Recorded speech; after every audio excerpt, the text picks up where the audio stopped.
এই সকলোকে মই অনুৰোধ জনাইছো সকলোকে আহ্বান জনাইছো যাতে হেল্ল' হেল্ল' ছাৰ আছেনে মই খনাগাঁও ব্লকৰ সভাপতিয়ে ক'লোঁ অঁ ছাৰ আছে কিন্তু ছাৰ মিটিঙত আছে এতিয়া ভাষণ দি আছে অলপ পিছত লগ পাব ঠিক আছে সকলো জাতি জনগোষ্ঠীক মই আহ্বান জনাইছোঁ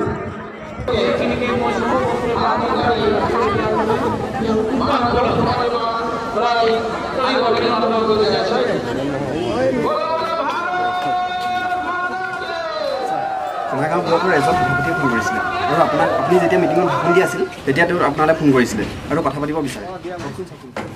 হেল্ল' ভাইটি হেল্ল' ছাৰ হয় ছাৰ আমাৰ গাঁৱৰ ল'ৰাবোৰক অলপ পাৰ্টি দিব লাগিছিলে হয় হয় আৰু ৰাইজকো অলপ পইচা বিলাবলগীয়া হৈছিলে হ'ব ভাইটি তুমি চিন্তা নকৰিবা আজি ৰাতিৰ ভিতৰত যিমানখিনি পইচা লাগে তুমি পাই যাবা হয় গতিকে ইয়াতে আছোঁ আজি গধূলি ইলেকশ্যনৰ পাৰ্টি দিয়া হ'ব গতিকে গাঁৱত যিমান ল'ৰা আছে মাতি দিবি গধূলি পাৰ্টি দিয়া হ'ব গম পাইছ হ'ব চবকে মাতি দিবি ঠিক আছে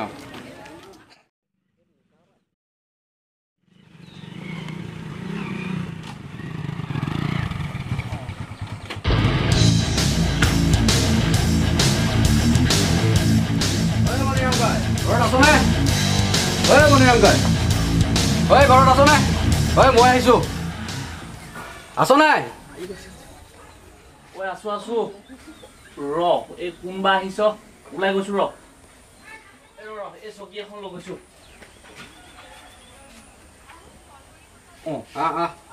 তই আহিলি নাই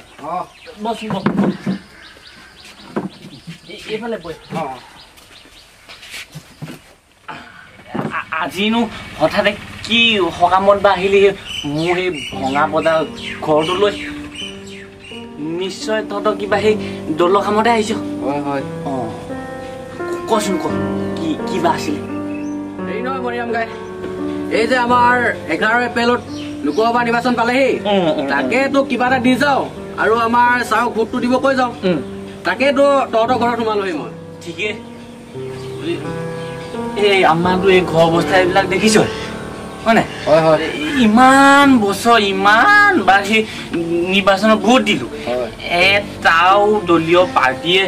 ঘৰটো মোক দিব নোৱাৰিলে বুজিছ এইবাৰ কিবা এটা কৈ দিবি তই একো চিন্তা নকৰিবি এইবাৰ ঘৰৰ লিষ্টত তোৰ নাম 1 নম্বৰ পঠিয়াইছো আৰু এইবাৰ আমাৰ চৰকাৰে দুখীয়া নিবনুৱা বেংকত ধন ভৰাই দিয়া আঁচনি লৈছে তই গম পাইছই চাগে অলপ এইবাৰ আমাৰ অলপ ভোটটো দিবি আৰু এতিয়া কিমান দিম আৰু পইচা কিমান লাগে সেইটো ক আৰু ৰঙাটো চলে নহয় কিবা এটা দিবি নেকি তই চিন্তা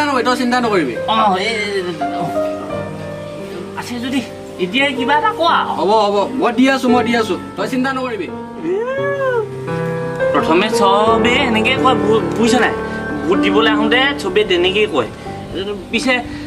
সেইবোৰ বাৰু পিছত দিবি এই মোৰ ল'ৰাটো এই চহৰত আছিলে ঘৰত আহি আছে তাকে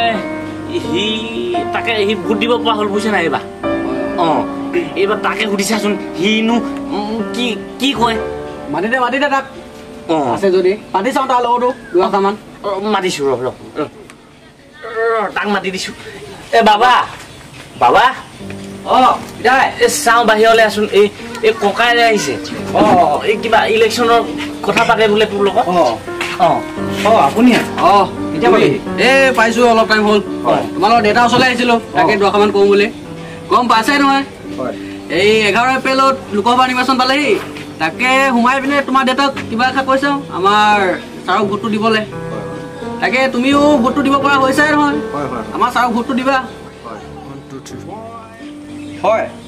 নিৰ্বাচনৰ কথা ময়ো গম পাইছোঁ হয় কিন্তু এটা কথা আপুনি এতিয়া বৰ্তমান মোৰ পিতাৰ লগত যিবোৰ কথা পাতিলে সেইবোৰ সকলোৰ কথা মই ভিতৰৰ পৰা শুনি আছিলোঁ চাওক বৰ্তমান সময়ত আপোনাৰ নিচিনা নেতাবোৰে গণতন্ত্ৰক প্ৰলোভনৰ ৰাজনীতি কৰি ধনতন্ত্ৰ কৰি পেলাইছে গতিকে দেশত দুৰ্নীতিবোৰ বৃদ্ধি পাইছে পাবলগীয়া মানুহবিলাকে ঘৰ নাপায় নাপাবলগীয়া মানুহবিলাকে ঘৰ পায় বৰ্তমান আমি শিক্ষিত ভোটাৰচামে ভোট দিম কিন্তু ধন বলেৰে ভয় ভাবুকিৰে প্ৰভাৱিত কৰা ব্যক্তিক আমি ভোট নিদিওঁ আমি এনেকুৱা এজন প্ৰাৰ্থীক ভোট দিম যি নেকি শিক্ষিত যোগ্য আৰু সমাজৰ নেতৃত্ব ল'ব পৰা এজন আমি ব্যক্তিকহে ভোট দিম গতিকে আপোনাক মই ইয়াৰ পৰা এতিয়াই যাবলৈ কৈছোঁ নহ'লে মই এতিয়া পুলিচ মাতিম আৰু নিৰ্বাচনী আয়োগক জনাই আপোনাক এৰেষ্ট কৰাই জেললৈ পঠাম আপুনি এতিয়া মোৰ ঘৰৰ পৰা যাওক শুনিছেনে আপুনি এতিয়া ইয়াৰ পৰা যাওক হ'ব তোমাক চাই আছোঁ মই গতিকে দুইজনকে চাই আছোঁ ৰাজনৈতিক অধিকাৰটো আছে নিজৰ বিচাৰ বিবেচনাৰে কৰি ভোট দিয়াটো এটা নিজৰ অধিকাৰ গতিকে এইটো সমাজত এটা ভাল মেছেজ দিবৰ বাবে বনোৱা হৈছে ভিডিঅ'টো কাৰো বিৰোধিতা কৰি এই ভিডিঅ'টো বনোৱা হোৱা নাই